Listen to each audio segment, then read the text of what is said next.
People are thinking that they're voting for property tax relief for the elderly or schools, but really they're voting to give one guy who lives in Saipan the rights to a casino.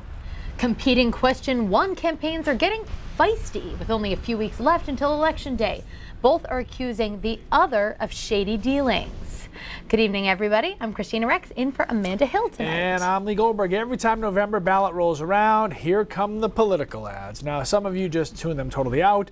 Others listening very closely, and they feel that one set of ads isn't quite clear enough. It's about Question 1. If passed, Question 1 would allow a specific developer to build a casino in York County.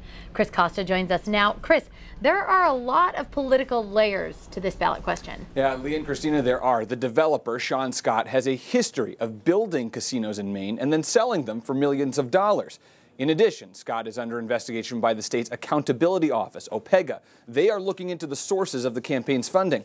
However, the Yes on One campaign promises serious benefits for the state if the casino gets approval. Despite those storylines, some people say the Yes campaign is unclear in its advertising, with a key word missing. The signs seem to be everywhere you look, urging voters all over the state to decide on Question 1. Opponents say there's something missing from these ads. You never see or hear the word casino. On November 7th, voters will have the opportunity to decide on Question 1, an initiative that will provide jobs and tax relief. This TV ad never even mentions what the ballot question is for. Millions of dollars is going through the education fund. This November, we'll vote on Question 1 for a new gaming and entertainment venue in York County. Other ads, however, call it a gaming venue.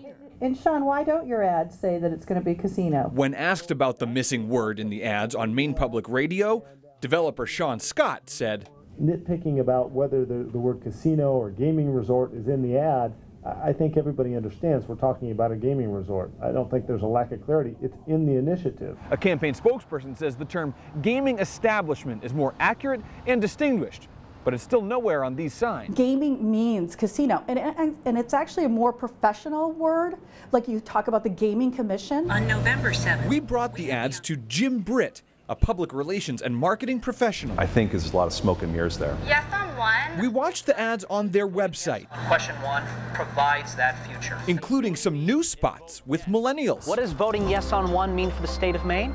It means new year-round positions. Even this new one never mentions the terms casino or gaming establishment. I think the logic of not using the word casino is the negative connotation of the word casino. Casino equals gambling. Gambling equals addiction. There's a lot of truth in what their advertising says, but there's a lot of fantasy as well. And I think the people of Maine can see through that. I don't understand why people think that gaming isn't a casino. It is. I think everyone knows that it is. Now, the actual ballot question repeatedly mentions the term casino. The pro-casino group, Progress for Maine, sent out a notice to Portland television stations accusing their opposition of advertisements that defame Sean Scott and his businesses. They asked us to pull the No on One ads, which is not uncommon during election season. The No on One campaign is funded in part by Churchill Downs, the company that owns Oxford Casino. Now, when we asked about their involvement in the Question 1 debate, a spokesperson for the campaign says they're not worried about losing revenue to a competing casino, but that the current Citizens Initiative only allows for Scott to build the casino in York County, and they worry he will build the venue and then sell it and leave Maine.